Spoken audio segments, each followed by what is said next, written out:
आपका स्वागत है आपके अपने चैनल मैथ किंग मेकर में। आज हम पढ़ने वाले हैं क्लास 12 का चैप्टर 3 मैट्रिसेस का डे 2। ठीक है, डे 1 में ऑलरेडी हम मैट्रिसेस का इंट्रोडक्शन पढ़ चुके हैं। उसके बाद हमने क्या पढ़ना है यहाँ पे, मल्टीप्लिकेशन ऑफ मैट्रिसेस, मैट्रिसेस का एडिशन, सब्सट्रैक्शन और स्केलर से मल्टीप्लिकेशन, वो सारी चीज़ें हम पीछे पढ़ चुके हैं डे 1 में। डे 1 अगर आपने नहीं देखा है तो पहले जाके डे 1 देखिए, तो आपको डे 2 बहुत अच्छे से समझ आ जाएगा। तो डे 2 में आज हम क्या पढ़ने वाले हैं, मल्टीप्लिकेशन ऑफ मैट्रिसेस। मैट्रिसेस का मल्टीप्लिकेशन कैसे करते हैं, zero matrix as a product of two matrices. तो बहुत सारी चीज़ें यहाँ पे पढ़ोगे आप। ठीक है, एक करके मैं आपको यहाँ एक्सप्लेन करता चला जाता हूँ। तो सबसे पहले हम पढ़ेंगे multiplication of matrices. Multiplication of matrices, देखो जैसे एडिशन के लिए कुछ कंडीशन होती है। एडिशन के लिए क्या कंडीशन थी कि मैट्रिसेस का जो ऑर्डर है वो ऑर्डर आपका सेम होना चाहिए, बट यहाँ मल्टीप्लिकेशन ऑफ मैट्रिसेस में कुछ कंडीशन डिफरेंट है।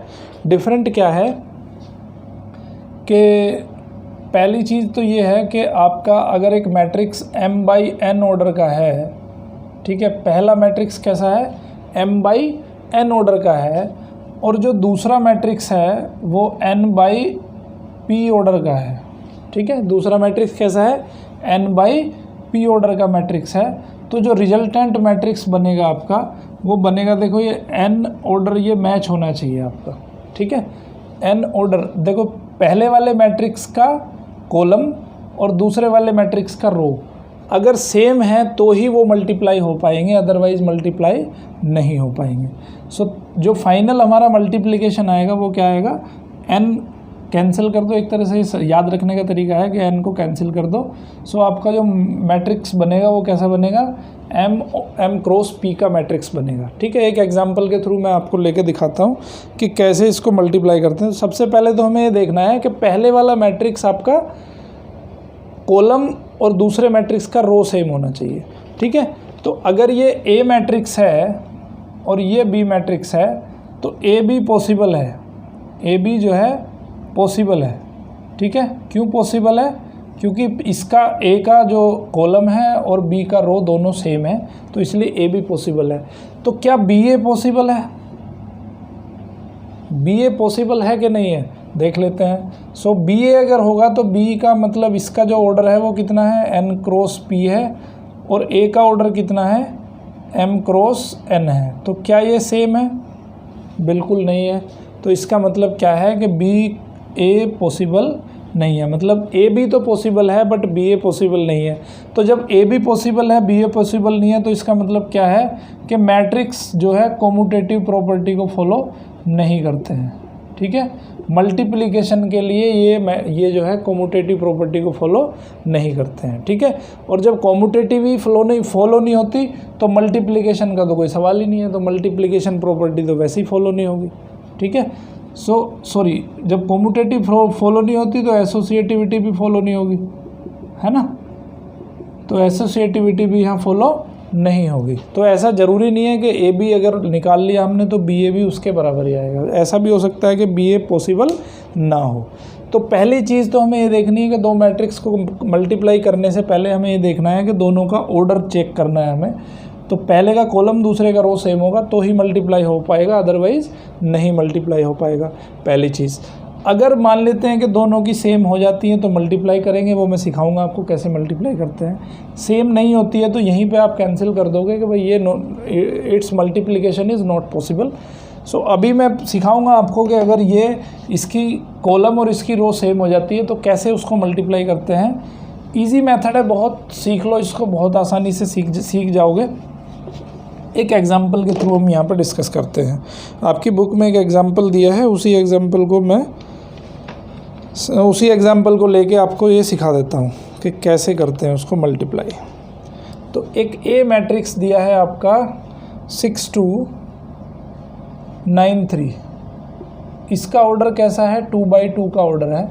और एक बी मैट्रिक्स है, बी मैट्रिक्स कैसा है, 276908। ठीक है, इसका ऑर्डर क्या है, 2/2 है। इसका ऑर्डर क्या है, इसमें कितने हैं, 2 रोज़ हैं और 3 कॉलम है, तो क्या इनका मल्टीप्लिकेशन पॉसिबल है? देखो इसका कॉलम और इसका रो दोनों सेम है, तो इसका रो और इसका कॉलम दोनों सेम है, तो जो फाइनल मैट्रिक्स आएगा वो क्या आएगा हमारा 2:3 का मैट्रिक्स आएगा। ओके, 2:3 का मैट्रिक्स आएगा। सो अब मल्टीप्लाई करना है हमें। मल्टीप्लाई करने से पहले आपको पता चल गया कि 2:3 का मैट्रिक्स आएगा, मतलब उसमें 2 तो कॉलम होंगे। सो ए बी आपको पता चल गया कैसा होगा कि उसमें 2 रोज़ होंगी और 3 कॉलम होंगे। ठीक है, तो थोड़ा सा बड़ा सा बना लेते हैं क्योंकि 3 कॉलम बनाने हैं और 2 इसमें हमें बनानी है रोज़। ठीक है, ओके। तो अभी क्या करना है हमें, देखो इस मैट्रिक्स में चलेंगे हम राइट साइड और इस मैट्रिक्स में चलेंगे हम नीचे की तरफ। ठीक है, करस्पॉन्डिंग एलिमेंट्स का मल्टीप्लाई करते चले जाओ। तो इसका पहला एलिमेंट लेंगे, इसके पहले एलिमेंट के साथ मल्टीप्लाई कर दो, तो क्या हो जाएगा 6 × 2 हो जाएगा। पहला एलिमेंट पहले एलिमेंट के साथ, इसकी रो पकड़ेंगे, इसका कॉलम पकड़ेंगे। ओके, सो पहला एलिमेंट 6 है, पहला एलिमेंट इसका 2 है, इसका दूसरा एलिमेंट के साथ इसके दूसरे एलिमेंट की मल्टीप्लाई। इसमें रो में चलना है, इसमें कॉलम में चलना है, इसमें राइट में चलना है, इसमें डाउन में चलना है। तो पहले को पहले से मल्टीप्लाई कर दिया, दूसरे को दूसरे से मल्टीप्लाई कर दो और दोनों के बीच में लगा दो प्लस। सो 9 × 7। ठीक है, तो फर्स्ट रो और फर्स्ट कॉलम हो गई। तो फर्स्ट रो और फर्स्ट कॉलम का यूज़ करते हुए आपने क्या लिख दिया, A11 लिख दिया। ओके, फर्स्ट रो ली थी इसकी और फर्स्ट कॉलम ली थी। अभी आपको क्या लिखना है, देखो इसमें 3 कॉलम होनी है, तो A11 आएगा। पहले आपको एक चीज़ क्लियर होनी चाहिए कि अगर इसमें 3 कॉलम होंगी तो वो कैसा होगा। पहले आएगा A11, A12, A13, दूसरा आएगा A21, A22, A23।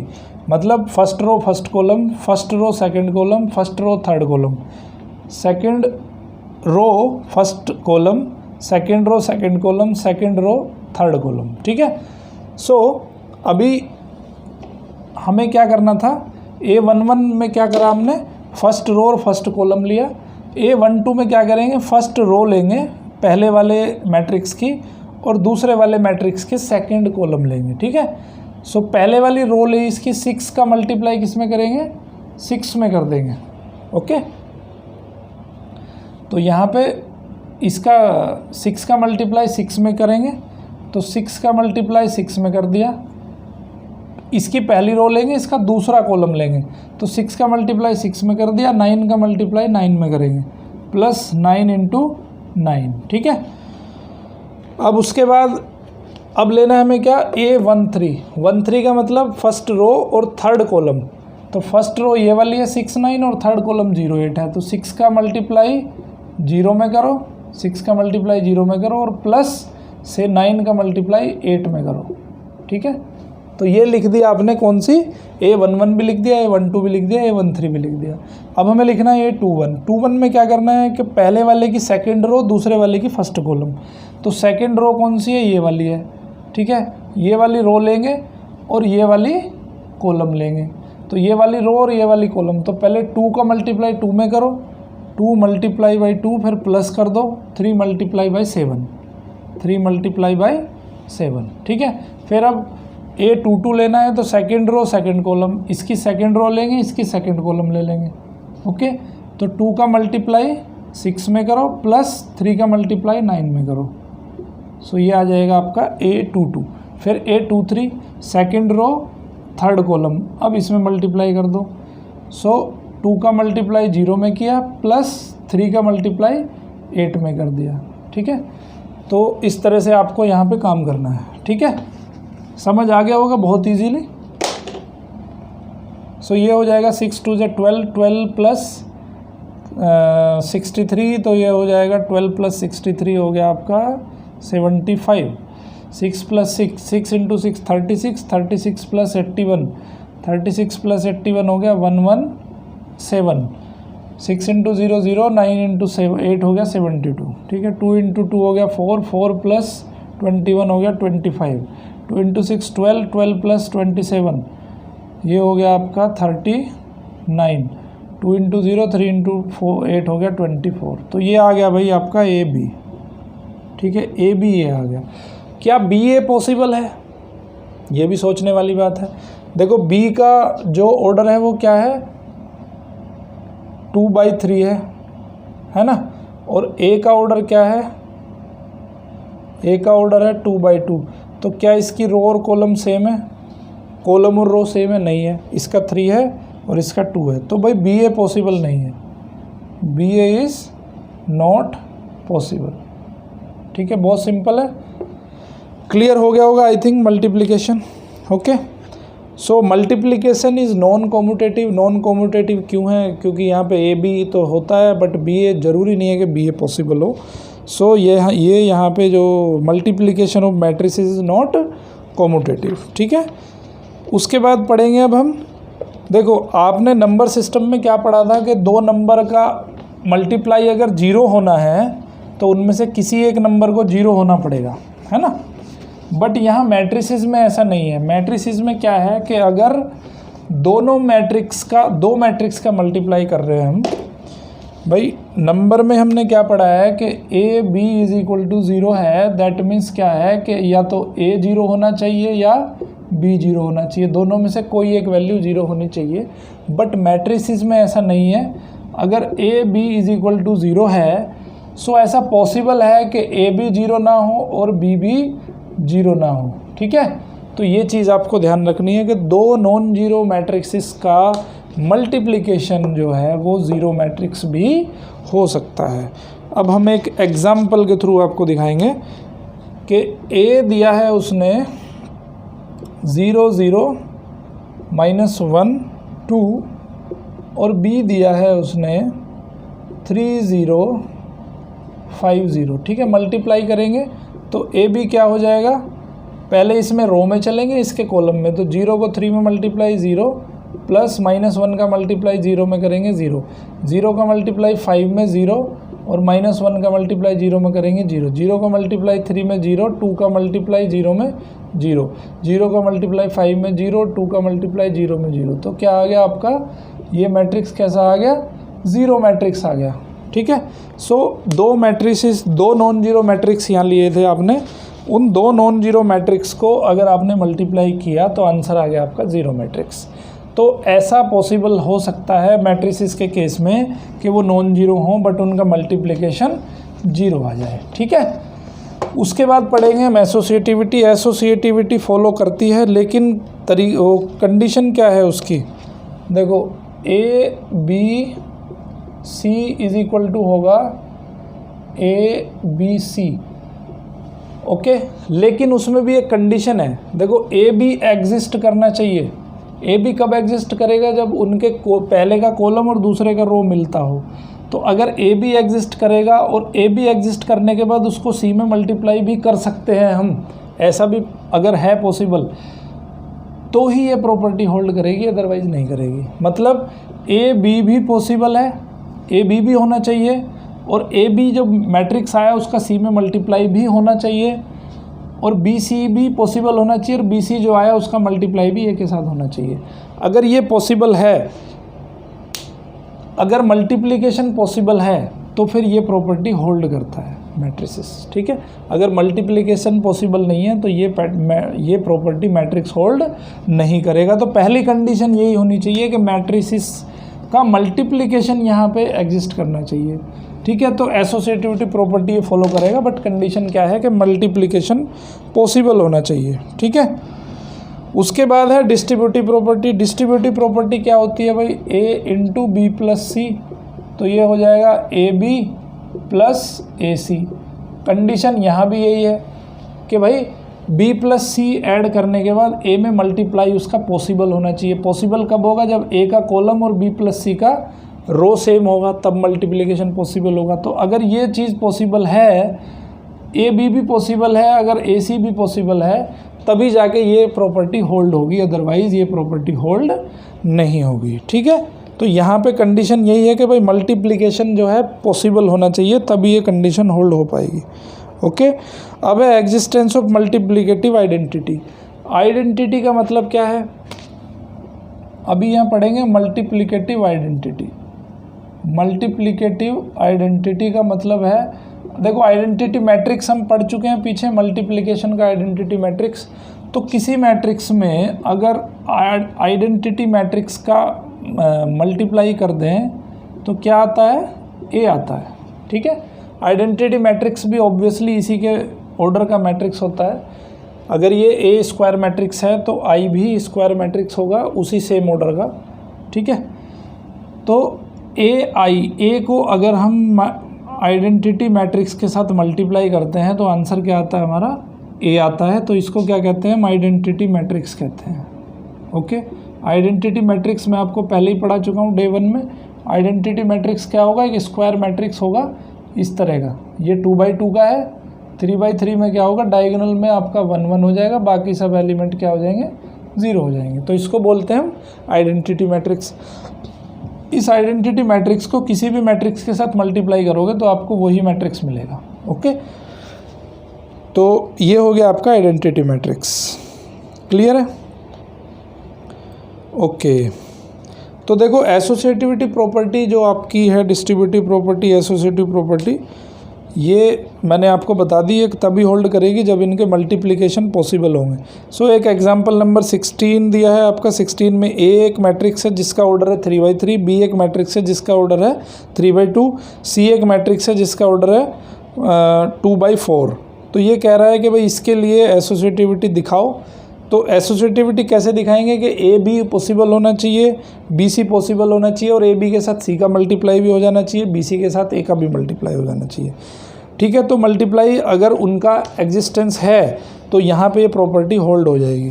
तो आप देख सकते हो, बहुत सिंपल है, एग्जाम्पल में आप इजीली सोल्व कर सकते हो इसको। ठीक है, एग्जाम्पल नंबर 17 भी इसी तरह से दिया है, उसमें डिस्ट्रीब्यूटिविटी प्रॉपर्टी को होल्ड करके दिखाया है।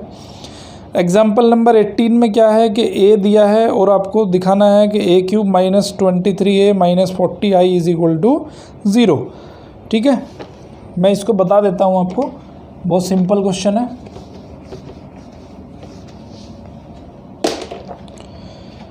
ए एक मैट्रिक्स दिया है, a = 1 3 4 2 - 2 2 3 1 1। ठीक है, ये कोई ये मैट्रिक्स है और हमें दिखाना है कि भाई a³ - 23a - 40i, तो ये हमें दिखाना है 0 मैट्रिक्स के बराबर। ठीक है, तो a³ कैसे निकालोगे, a³ जो निकालोगे वो निकालोगे a × a। ठीक है, पहले a का a में मल्टीप्लाई करो, फिर जो आंसर आए उसका फिर a के साथ मल्टीप्लाई करो तो आ जाएगा आपका a³। 23a आराम से फाइंड कर सकते हो, 23 का इसमें मल्टीप्लाई कर दोगे। 40 ऑफ आइडेंटिटी मैट्रिक्स क्या हो जाएगा, 40 का मल्टीप्लाई कर दो तो ये हो जाएगा 40 40 40, ये हो जाएगा सब 0 0 0 0 0 0। ठीक है, तो इन सबको आप सब्सट्रैक्ट करोगे तो आंसर क्या आ जाएगा आपका, 0 मैट्रिक्स आ जाएगा, मतलब सारी वैल्यूज़ कैसी हो जाएंगी, 0 हो जाएंगी आपकी। ठीक है, सो एग्जाम्पल नंबर 18 बहुत आसानी से कर सकते हो, एग्जाम्पल नंबर 19 भी ऐसे ही हो जाएगा। अब आपकी आती है exercise number 3.2। 3.2 is totally on the basis of matrices multiplication के बेस पे टोटल एक्सरसाइज है। सो टोटल एक्सरसाइज आपको करनी है, कोई डाउट आता है तो आप क्वेश्चन पूछ सकते हो। अभी इससे आगे बढ़ते हैं, हम आगे पढ़ेंगे हम transpose of a matrix. So transpose क्या होता है, ट्रांसपोज का मतलब है कि भाई अगर किसी मैट्रिक्स की रो और कॉलम को आप इंटरचेंज कर दो तो ऐसा जो मैट्रिक्स बनता है उसको बोलते हैं ट्रांसपोज। ठीक है, यानी कि उसका ऑर्डर चेंज हो जाएगा। जैसे ए कोई मैट्रिक्स लिया आपने 1 2 3 4 5 6 7 8 9, तो ये हो गया आपका 3×3 का मैट्रिक्स। और अब मैं इसका ट्रांसपोज लिखना चाहता हूँ तो आपको क्या लिखना पड़ेगा, ए के ऊपर या तो ऐसे डैश लगाओ या ए के ऊपर टी लिखो, तो इसको बोलते हैं ए का ट्रांसपोज मैट्रिक्स। तो इसमें क्या होगा कि जो रो है वो कॉलम में कन्वर्ट हो जाएगी, first row will be converted to first column, second row will be second column, third row will be third column. So first row क्या है 1 2 3, तो ये कन्वर्ट होकर हो जाएगी आपकी कॉलम में, 1 2 3 आ जाएगा। 4 5 6 सेकंड रो है तो ये हो जाएगी सेकंड कॉलम, 7 8 9 थर्ड रो है तो ये हो जाएगी थर्ड कॉलम। तो इसको बोलते हैं ट्रांसपोज ऑफ ए मैट्रिक्स। सिर्फ आपको क्या करना है, रो और कॉलम का इंटरचेंज कर देना है। ठीक है, अब मैं कुछ प्रॉपर्टी इसकी पढ़ूंगा कि 2 बार अगर ट्रांसपोज कर दें किसी मैट्रिक्स को, देखो अभी हमने क्या किया है, रो को कॉलम में चेंज किया, अगर अगेन हम इसको ट्रांसपोज कर दें तो फिर कॉलम को फिर रो में चेंज कर देंगे, तो क्या देखोगे आपके वो सेम मैट्रिक्स आपका आ जाएगा। तो यानी कि अगर ए का ट्रांसपोज है, उसका ट्रांसपोज है, तो उसका आंसर क्या आएगा, ए आएगा।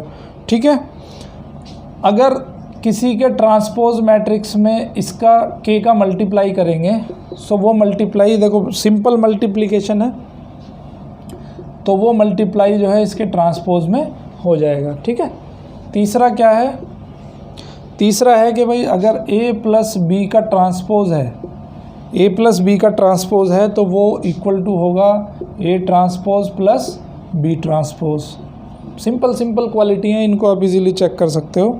और अगर a b का ट्रांसपोज है मल्टीप्लिकेशन का, तो ये भी इनके अलग अलग ट्रांसपोज के इक्वल होगा, लेकिन उसमें क्या ध्यान रखना है आपको, b का ट्रांसपोज पहले आएगा, B transpose A transpose. Okay, ये 4 क्वालिटी आपको ध्यान रखनी है ट्रांसपोज मैट्रिक्स की।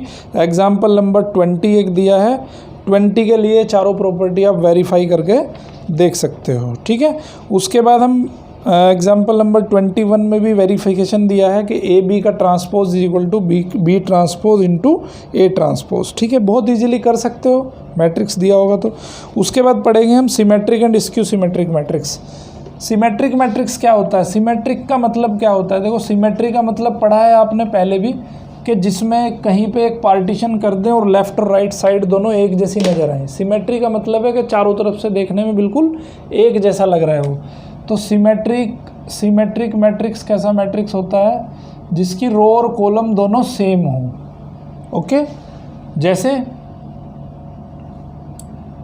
1 2 3, ये 1 2 3 पहली रो और पहली कॉलम दोनों सेम हो गई। ठीक है, 2 4 6 ये सेकंड रो और सेकंड कॉलम। ओके, और 2 4 6 फिर थर्ड रो 9 मान लो। ठीक है, सो आपने क्या देखा है यहाँ पे कि पहली रो क्या है इसकी 1 2 3, पहली कॉलम क्या है 1 2 3, सेकंड रो क्या है 2 4 6, सेकंड कॉलम क्या है 2 4 6, थर्ड रो क्या है 3 6 9, थर्ड कॉलम क्या है 3 6 9। तो ऐसे मैट्रिक्स को बोलते हैं हम सिमेट्रिक मैट्रिक्स। ठीक है, जिसकी रो और कॉलम को इंटरचेंज किया जा सकता हो, यानी कि सिमेट्रिक मैट्रिक्स के लिए जो इसका ट्रांसपोज इक्वल टू होगा मैट्रिक्स के खुद के इक्वल। ओके, तो सिमेट्रिक मैट्रिक्स में मैट्रिक्स का जो ट्रांसपोज करेंगे वो उसके मैट्रिक्स के इक्वल हो जाए, क्योंकि इसकी रो और कॉलम को इंटरचेंज करोगे आप तो कोई फ़र्क नहीं पड़ेगा, कोई फ़र्क नहीं पड़ेगा, मतलब उसको हम मैट्रिक्स के इक्वल लिख सकते हैं। ठीक है, दूसरा है स्क्यू सिमेट्रिक। स्क्यू सिमेट्रिक में क्या है कि अगर ए का ट्रांसपोज करें और वो -a के इक्वल आ जाए, तो ऐसे मैट्रिक्स को बोलते हैं हम स्क्यू सिमेट्रिक मैट्रिक्स। ठीक है, जैसे यहाँ पे लिखें हम 1 2 3 और यहाँ पे लिख दें हम -1 -2 -3, तो रो और कॉलम को इंटरचेंज करें तो क्या आ जाए आपका, माइनस की वैल्यू बाहर निकालनी पड़े आपको, तो ऐसे मैट्रिक्स को बोलेंगे हम स्क्यू सिमेट्रिक मैट्रिक्स। ठीक है, अब इस पे बेस्ड हम कुछ 2 थ्योरम पढ़ेंगे अभी, बहुत इंपॉर्टेंट थ्योरम है, एग्जाम में पूछी भी जाती है। सो थ्योरम क्या कहती है आपकी कि पहले थ्योरम का स्टेटमेंट ले लो, for any square matrix A with real number. देखो यहाँ पे जितने भी डिस्कस करेंगे हम स्क्वायर मैट्रिक्स डिस्कस करेंगे, तो ये कह रहा है कि भाई a प्लस ए डैश एक मैट्रिक्स बनेगा और एक मैट्रिक्स बनेगा a माइनस ए डैश। तो ये जो a plus A dash matrix है ये बनेगा सिमेट्रिक, और a माइनस ए डैश बनेगा स्क्यू सिमेट्रिक। ठीक है, तो ये हमें यहाँ पे प्रूव करना है कि for any square matrix A with real number entries a plus A dash is a symmetric matrix and a minus A dash is skew symmetric matrix. ठीक है, तो ये चीज़ हमें प्रूव करनी है। तो हम क्या ले लेते हैं कि भाई एक मैट्रिक्स B मान लिया हमने, जो किसके इक्वल है, a प्लस ए डैश के इक्वल है। तो हमें क्या दिखाना है कि a प्लस ए डैश का जो matrix a plus A dash का जो ट्रांसपोज है, a प्लस ए डैश का ट्रांसपोज जो है वो किसके इक्वल आना चाहिए, a प्लस ए डैश के इक्वल आना चाहिए। अगर ये ट्रांसपोज, इसका जो ट्रांसपोज है अगर वो खुद इस मैट्रिक्स के इक्वल आ जाता है तो ये मैट्रिक्स कैसा हो जाएगा, सिमेट्रिक मैट्रिक्स हो जाएगा। ठीक है, तो मैंने एक बी मैट्रिक्स मान लिया a प्लस ए डैश। अब मैं क्या करता हूँ, बी का ट्रांसपोज कर देता हूँ। बी का ट्रांसपोज किसके इक्वल आ जाएगा, ए प्लस ए डैश के ट्रांसपोज के इक्वल आ जाएगा। ठीक है, अभी मैं पीछे फॉर्मूला क्या पढ़ा है मैंने, ए प्लस बी का ट्रांसपोज मैट्रिक्स अगर हमें निकालना है तो वो किसके इक्वल होता है, A transpose plus B transpose, तो ये हो जाएगा A transpose plus A transpose का ट्रांसपोज, तो ये हो जाएगा A transpose plus A transpose plus A को क्या लिख सकता हूँ, ए प्लस ए ट्रांसपोज, ये किसके इक्वल है, बी के इक्वल है। ठीक है, तो मैंने क्या प्रूव किया कि B transpose is equal to B prove कर दिया। तो इसका मतलब क्या है कि ये जो ए प्लस ए ट्रांसपोज है ये कैसा है, आपका सिमेट्रिक मैट्रिक्स है। सिमिलर फैशन में मैं ए माइनस ए ट्रांसपोज को प्रूव करूँगा, तो मैं फिर क्या कर दूंगा यहाँ, फिर मैं इसको सी मान लेता हूँ कि भाई सी मैट्रिक्स क्या है, ए माइनस ए डैश है, फिर मैं इसका ट्रांसपोज करूँगा, सो सी ट्रांसपोज क्या हो जाएगा, ए माइनस ए डैश का ट्रांसपोज, फिर वही सेम फॉर्मूला लगा दो आप। देखो माइनस ए डैश क्या है, ये है आपका ए प्लस माइनस ए डैश। ठीक है, ऐसे मैं इसको लिख सकता हूँ इसका ट्रांसपोज। तो अब ए प्लस बी का ट्रांसपोज क्या होता है, A transpose plus minus A transpose का ट्रांसपोज, तो ये क्या हो गया, ये हो गया ए ट्रांसपोज माइनस ए। ठीक है, माइनस कॉमन ले लो यहाँ पे, तो क्या बचेगा, ए माइनस ए ट्रांसपोज। ठीक है, तो ये ए माइनस ए ट्रांसपोज क्या है, सी है। तो आपने क्या देखा कि C transpose is equal to C आ गया, और बी, तो इसका मतलब क्या है कि ये कैसा हो गया, ये सिमेट्रिक हो गया और ये स्क्यू सिमेट्रिक मैट्रिक्स हो गया। ठीक है, सो इस तरह से करना है आपको। तो आपने क्या देखा यहाँ पे कि थ्योरम नंबर 1 क्या कहती है कि अगर ए प्लस ए डैश कैसा है, सिमेट्रिक मैट्रिक्स, मैंने प्रूव कर दिया कि भाई बी डैश को ए प्लस ए डैश को मैंने क्या दिखाया, ए प्लस ए डैश के, ए प्लस ए डैश का जो ट्रांसपोज है वो क्या दिखा दिया मैंने, ए प्लस ए डैश के बराबर दिखा दिया, और ए माइनस ए डैश का जो ट्रांसपोज है वो मैंने क्या दिखा दिया, माइनस ए डैश के इक्वल दिखा दिया। इसका मतलब क्या है कि ये सिमेट्रिक मैट्रिक्स होगा और ये स्क्यू सिमेट्रिक मैट्रिक्स होगा। ठीक है, अब थ्योरम नंबर 2 पढ़ते हैं हम। सो 2 नंबर थ्योरम क्या कहती है कि भाई किसी भी दो मैट्रिक्स को आप symmetric and skew symmetric matrix की फॉर्म में लिख सकते हो। ठीक है, तो किसी भी मैट्रिक्स को, किसी भी सिंगल मैट्रिक्स को, a square matrix can be express the sum of symmetric and skew symmetric matrix. तो ए को लिख सकता हूँ मैं half A plus A dash plus half A minus A dash, ऐसा लिख सकता हूँ, क्योंकि ये हो जाएगा half A plus half A dash, half A minus half A dash, half A dash से हाफ ए डैश कैंसिल हो जाएगा, हाफ ए प्लस हाफ ए हो जाएगा फुल ए। ठीक है, अभी मैंने जस्ट प्रूव किया है कि ये मैट्रिक्स कैसा है, हमारा सिमेट्रिक मैट्रिक्स है। ठीक है, ये मैट्रिक्स कैसा है, स्क्यू सिमेट्रिक मैट्रिक्स है। तो इसका मतलब क्या है कि किसी भी मैट्रिक्स को हम स्क्यू सिमेट्रिक मैट्रिक्स और सिमेट्रिक मैट्रिक्स की फॉर्म में एडिशन सम के फॉर्म में हम उसको लिख सकते हैं। ठीक है, तो इसी बेस पे आपका एग्जाम्पल नंबर 22 है।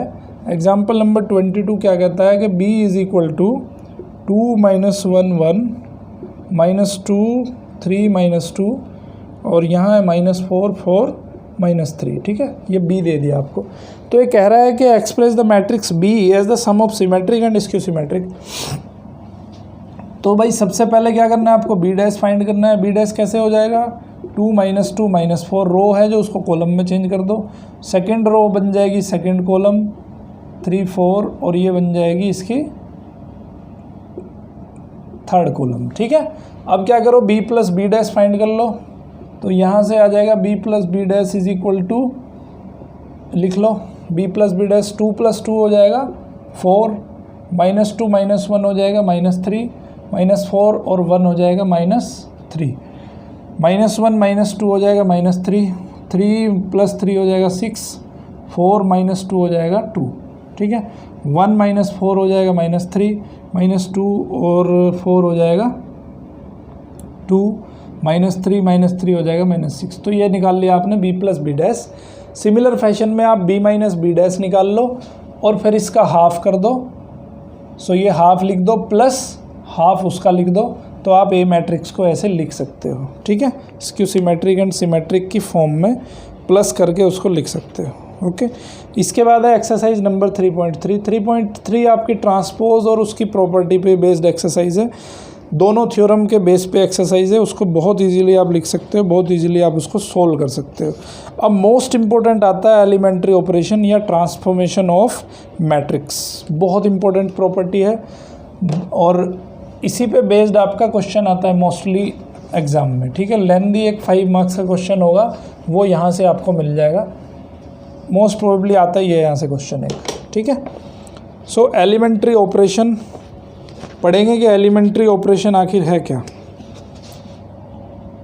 एलिमेंट्री ऑपरेशन या तो एलिमेंट्री ऑपरेशन कह दो या इसको कहते हैं हम transformation of a matrix, transformation of a matrix, ठीक है। मैट्रिक्स को भाई हम अपने हिसाब से जैसे चाहें वैसे, देखो पहला इसका रूल है कि किसी भी मैट्रिक्स में the interchange of any 2 rows और 2 कॉलम्स,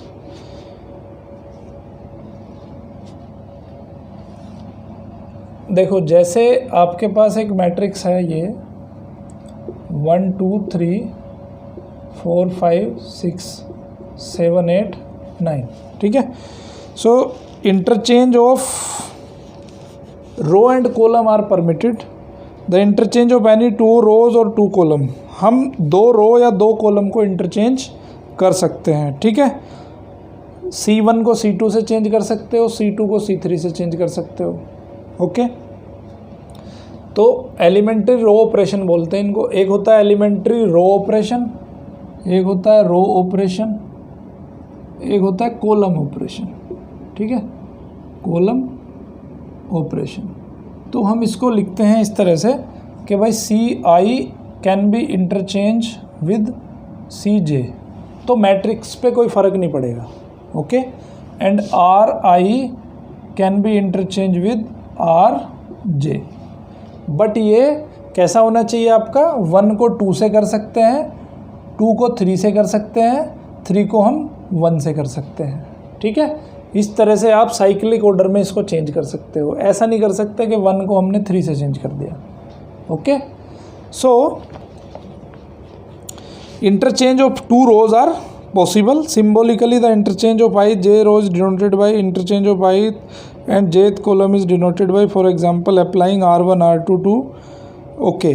तो यहाँ पे क्या है, हम फर्स्ट को सेकंड से चेंज कर सकते हैं और सेकंड को फर्स्ट से चेंज कर सकते हैं। तो हम क्या लिख सकते हैं यहाँ पे कि भाई 1 4 7 2 5 8, एक ऑपरेशन आपको मैं दिखा देता हूँ 3 6 9। तो हम क्या कर सकते हैं यहाँ पे, अगर मैं लिख रहा हूँ कि C1 और C2 को मैंने यहाँ पे इंटरचेंज कर दिया, C1 C2 को मतलब इक्वल लिख सकता हूँ मैं इसको, ठीक है, इक्वल वैल्यू रहेगी, मैट्रिक्स पे कोई फ़र्क नहीं पड़ेगा। C1 और C2 को इंटरचेंज कर दो, तो यहाँ पे मैंने लिख दिया 2 5 8, इसको उधर ले जाओ 1 4 7 और 3 6 9, ठीक है। तो इस तरह से हम क्या है, किसी भी 2 रो को चेंज कर सकते हैं। इस रो को इसके साथ चेंज कर दिया हमने। अब सिमिलर फैशन में हम, ये सॉरी कॉलम थी, अब सिमिलर फैशन में हम रो को भी चेंज कर सकते हैं। तो 1 को 2 के साथ चेंज कर सकते हैं, 2 को 1 के साथ चेंज कर सकते हैं, ठीक है। इस तरह से हम interchange of row and column are possible, okay. Multiplication of the elements of any row और column by non zero number. अब हम क्या कर सकते हैं कि किसी भी कॉलम में, ये देखो पहला रूल समझ में आ गया, रो और कॉलम दोनों इंटरचेंज हो सकते हैं, मैट्रिक्स की वैल्यू पे कोई फ़र्क नहीं पड़ेगा। इस कॉलम को हम किसी भी नंबर से डिवाइड कर सकते हैं, ठीक है, किसी भी कॉलम को किसी भी नंबर से डिवाइड कर सकते हैं, किसी भी रो को किसी भी नंबर से डिवाइड कर सकते हैं, उसकी मैट्रिक्स की वैल्यू पे कोई फ़र्क नहीं पड़ेगा, ठीक है। जैसे हम लिख देंगे कि भाई C3 को मैंने लिख दिया 1/3 C3, तो मैट्रिक्स की वैल्यू पे कोई फ़र्क नहीं पड़ेगा। तो मैं इसको लिख सकता हूँ, इस ऑपरेशन को मैंने क्या लिखा 1 4 7 2 5 8, मैंने ये ऑपरेशन यहाँ पे अप्लाई कर दिया, तो इसको मैं इक्वल टू लिख सकता हूँ 1/3 C3, मतलब C3 को आपको 1/3 से मल्टीप्लाई करना है। तो ओनली C3 के ऊपर ऑपरेशन मैंने लगाया, तो C1 और C2 सेम रहेंगे, सॉरी C1 C2 मतलब कॉलम, ठीक है। तो पहली और दूसरी कॉलम सेम टू सेम रहेगी, तीसरी पे खाली मैं 3 से डिवाइड कर दूंगा उसको, तो ये बनेगी 1 4 7 2 5 8, इसको 3 से डिवाइड कर दो तो ये बनेगा 1 2 3। समझ गए बात? सेम काम आप रो के साथ भी कर सकते हो, रो को भी, किसी भी पर्टिकुलर रो को आप कितने भी नंबर से डिवाइड कर सकते हो। देखो ये रूल जो मैं पढ़ा रहा हूँ इनका आगे जाके यूज़ है, तो जब हम यूज़ करेंगे तो आपको ये रूल ईजीली समझ में आ जाएंगे, बहुत ईजीली, कि इन रूल्स का आखिर यूज़ क्या है। उसके बाद तीसरा रूल क्या है, the addition of the element to any row और column the corresponding element of any other row और column multiplied by any non zero number. तो अभी क्या कर सकते हैं हम, जैसे ये मैंने लिखा C3 इज इक्वल टू, देखो ये ऑपरेशन भी पॉसिबल है, 2C1 प्लस 3C2, ठीक है, तो ये ऑपरेशन भी पॉसिबल है। इसका मतलब क्या है कि C3 जो कॉलम है, C3 कॉलम को मैं ऐसे भी लिख सकता हूँ कि 2C1 प्लस 3C2, ठीक है, तो उसके साथ भी मैं उसको, सॉरी C3 लिख दो यहाँ, तो C1 और C3 का ऑपरेट करके मैं ऐसे भी लिख सकता हूँ, ठीक है, 2C1 प्लस 3C3। ये जब हम अभी प्रैक्टिकली इसको यूज़ करेंगे तो आपको समझ में आ जाएगा, ठीक है, इसमें रटने जैसी वाली कोई बात नहीं है। उसके बाद पढ़ेंगे हम इन्वर्टिबल मैट्रिसेस। देखो दो मैट्रिक्स इन्वर्टिबल कब होंगे, इन्वर्स कब एग्जिस्ट करेगा, जब देखो अगर A और B का मल्टीप्लाई करें और I आ जाए, आइडेंटिटी मैट्रिक्स आ जाए, तो A B का इन्वर्स होगा और B A का इन्वर्स होगा, ठीक है, क्योंकि हम क्या देखते हैं मल्टीप्लिकेशन में हमने पढ़ा है कि 3 और 1/3 का मल्टीप्लाई करें तो कितना आ जाता है, 1 आ जाता है। तो हम कहते हैं कि भाई 3 इसका मल्टीप्लिकेटिव इन्वर्स है और 1/3 इसका मल्टीप्लिकेटिव इन्वर्स है। तो सिमिलर फैशन में यहाँ भी मैट्रिक्स के अंदर भी ऐसा ही होगा कि A B का मल्टीप्लाई करने पे अगर I आ जाता है तो B को कहेंगे हम A का इन्वर्स और A को कहेंगे B का इन्वर्स, ठीक है। तो अब देखो A और B का मल्टीप्लाई होने की भी कंडीशन है, A और B का मल्टीप्लाई होने की क्या कंडीशन है कि A की नंबर ऑफ कॉलम और B की नंबर ऑफ रो दोनों सेम होनी चाहिए। अगर ये m/n है तो ये कैसा होना चाहिए, n/p होना चाहिए या n/n होना चाहिए। तो ये n जो है उसका सेम होना चाहिए, नंबर ऑफ कॉलम पहले वाले की और नंबर ऑफ रो दूसरे वाले की सेम होनी चाहिए, ठीक है। तो मैट्रिक्स का इन्वर्स होने की जो क्राइटेरिया है वो ये है कि दोनों का मल्टीप्लाई होने पे आइडेंटिटी मैट्रिक्स होना चाहिए। एक है हमारे पास जो है यूनिकनेस ऑफ इन्वर्स। इन्वर्स हमेशा यूनिक होता है, ऐसा नहीं है कि इस A के 2 इन्वर्स हो जाएंगे, इन्वर्स हमेशा सिंगल ही रहेगा, ओके। अब एक प्रॉपर्टी हम पढ़ेंगे, थ्योरम नंबर 4, बहुत इंपॉर्टेंट है, प्रूव करने के लिए भी आती है, इन्वर्स प्रॉपर्टी है। तो इन्वर्स प्रॉपर्टी क्या कहती है कि A B का अगर हम इन्वर्स करें तो ये होता है B इन्वर्स A इन्वर्स, ठीक है। इस प्रॉपर्टी को हम प्रूव करेंगे, तो कैसे प्रूव करते हैं देख लेते हैं। अब हम क्या करते हैं, दोनों तरफ देखो, अभी हमने क्या पढ़ी इन्वर्स की प्रॉपर्टी कि भाई A और A का इन्वर्स की वैल्यू क्या होती है, I होती है। A और A के इन्वर्स को अगर मल्टीप्लाई करें तो हमें क्या मिलेगा, I मिलेगा। ये चीज़ हमें प्रूव करनी है, तो हम क्या लेके चलते हैं, हम लेके चलते हैं AB और AB का इन्वर्स, तो दोनों का मल्टीप्लाई करेंगे तो क्या मिलेगा, I मिलेगा, है ना भाई। AB है और AB का इन्वर्स है, दोनों की मल्टीप्लाई कर दी तो I मिल गया हमें। तो अब हम क्या लिख सकते हैं इसको, AB और AB inverse is equal to I लिख दिया मैंने, ओके। अभी मैं क्या करता हूँ, I इन्वर्स की दोनों तरफ मल्टीप्लाई कर देता हूँ।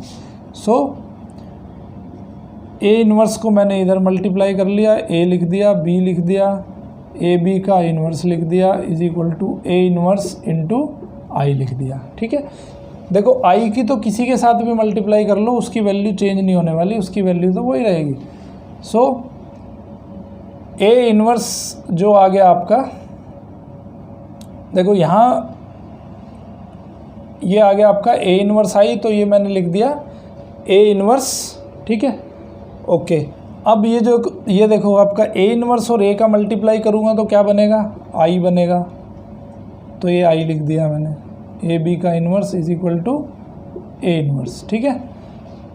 तो अब IB करोगे, I को अगर किसी इन्वर्स उसके साथ मल्टीप्लाई करोगे तो वैल्यू कितनी आएगी, वो मैट्रिक्स ही रह जाएगा, तो ये हो जाएगा बी और ये हो जाएगा ए बी का inverse is equal to A inverse. ठीक है, अभी मैं क्या करता हूँ, बी इन्वर्स का मल्टीप्लाई कर देता हूँ दोनों तरफ। सो बी इन्वर्स का मल्टीप्लाई किया तो यहाँ पे हो जाएगा बी इन्वर्स बी और ये हो जाएगा ए बी इन्वर्स। तो मैंने क्या किया, बी इन्वर्स का मल्टीप्लाई कर दिया।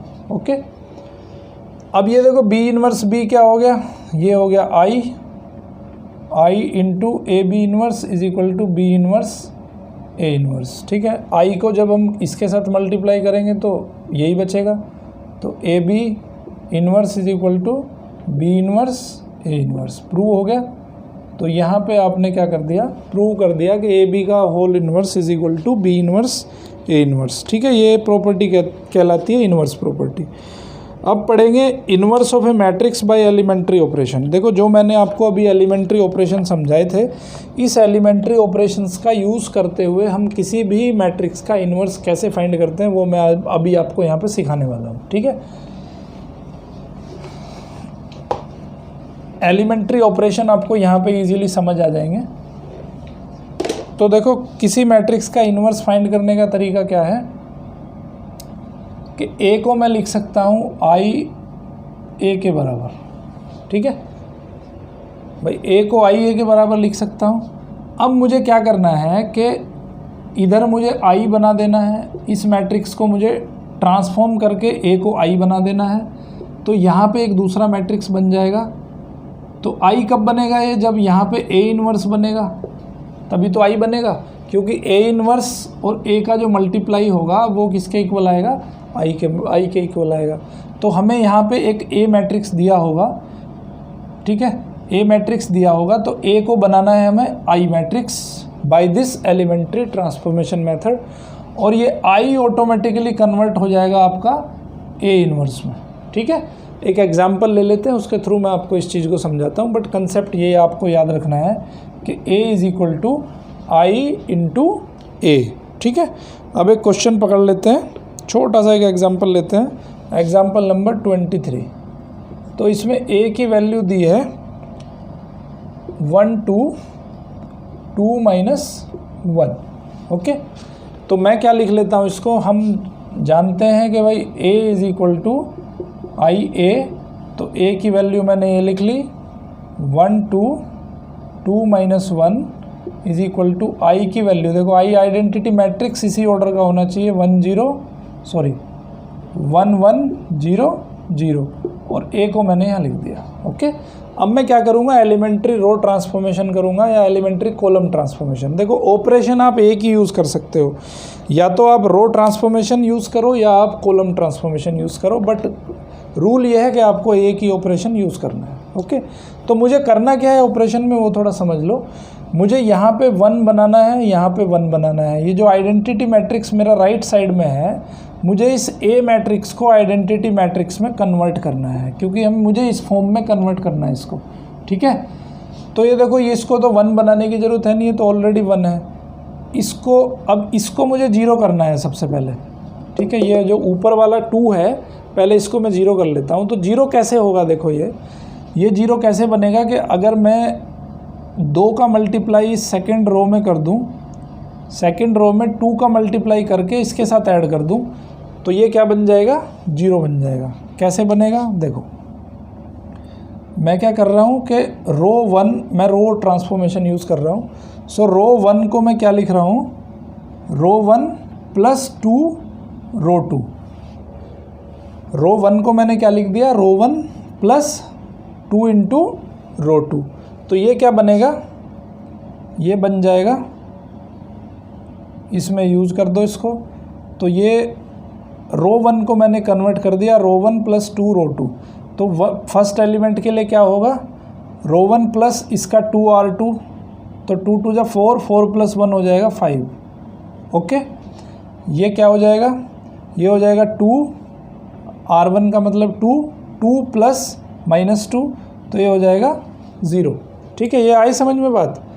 भाई ये एलिमेंट लिया सबसे पहले, इसका 1 रो 1 का क्या है, ये 1 लिया प्लस 2 इंटू फिर रो 2 का एलिमेंट लिया 2, तो कितना आ गया, 5 आ गया। ठीक है, इसके लिए अब इसके लिए क्या करेंगे, रो 1 का एलिमेंट 2 हो गया प्लस 2 इंटू रो 2 का एलिमेंट क्या है, -1 है, तो इसका करेंगे 2 - 2 = 0, तो ये बन जाएगा आपका 0। ठीक है, इस तरह से हमें ऑपरेशन करना है।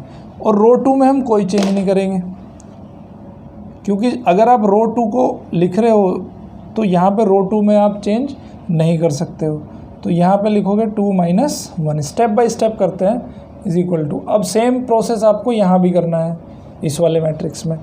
तो आपने रो 1 चेंज किया तो रो 1 1 + 0, ये तो 0 है तो 1 + 0 यहाँ पे 1 ही रह जाएगा, 0 + 2 आ जाएगा 2, ये 0 और 1 एज इट इज़ रह जाएगा। ठीक है, समझ आई बात। अभी क्या करना है, हमें इसको 0 बनाना है, तो इसको 0 कैसे बनेगा, 2 0 कैसे बनेगा, देखो अब हमें करना पड़ेगा R2 ऑपरेशन।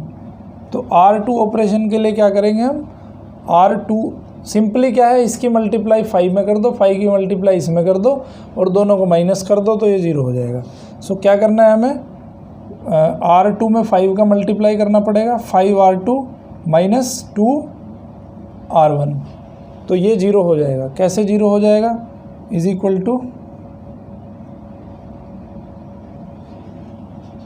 R1 तो एज इट इज़ लिख दो 5 0, फिर R2 करो, R2 क्या किया आपने, इसका 5 में इसका मल्टीप्लिकेशन 5 के साथ किया तो 10 हो गया, इसका मल्टीप्लाई 2 के साथ किया तो -10 + 10 हो गया, दोनों को माइनस कर दिया तो क्या आ गया, 0 आ गया।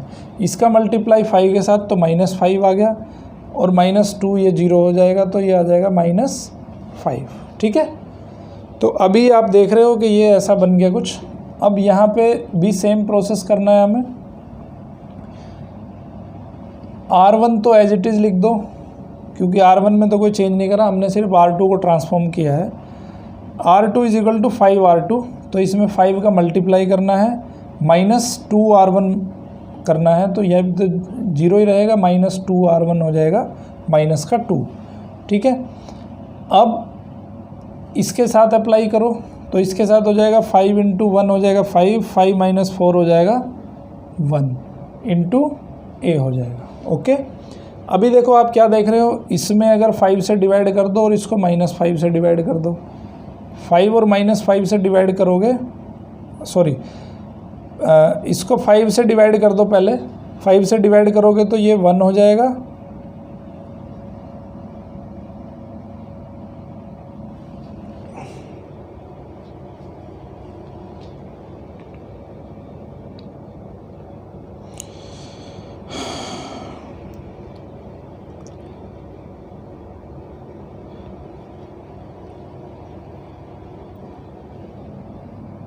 ओके। तो इसको क्या करो आप, -5 से डिवाइड कर दो, तो -5 से डिवाइड करोगे तो क्या हो जाएगा, तो यहाँ पे लिखोगे आप, पूरे मैट्रिक्स को डिवाइड कर रहे हो आप। ठीक है, तो R2 आपका डिवाइड हो जाएगा -1/5 से। ठीक है, इसको 1/5 कर दो। सो यहाँ पे मैंने क्या लिखा, R2 इज़ -1/5 R2। ठीक है, तो ये क्या हो जाएगा, इसको डिवाइड कर दिया आपने, तो ये हो जाएगा आपका,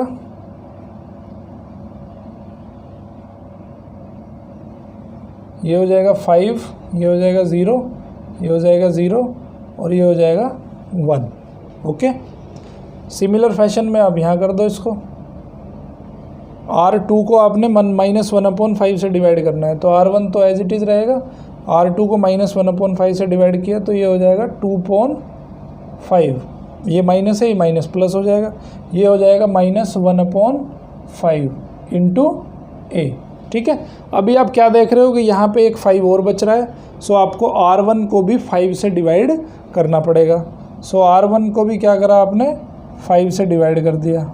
ओके, सो R1 को 5 से डिवाइड करोगे तो यहाँ क्या बन जाएगा, यहाँ बन जाएगा आपका 5 से डिवाइड करोगे तो 1 बन जाएगा 0, और ये बन जाएगा 0 1 = इसको 5 से डिवाइड करोगे तो ये हो जाएगा 1/5, 2/5, 2/5 और -1/5 × A। तो यहाँ पे ये वाला जो मैट्रिक्स आ गया आपका, ये मैट्रिक्स हो गया आपका ए इनवर्स मैट्रिक्स। ठीक है, तो इस तरह से एलिमेंट्री ट्रांसफॉर्मेशन का यूज़ करते हुए हम इनवर्स मैट्रिक्स फाइंड कर सकते हैं। ओके, तो ये निकाला आपने 2 by 2 का रो मैट्रिक्स, 2 by 2 का एक मैट्रिक्स लिया हमने। सिमिलर फैशन में हम 3 by 3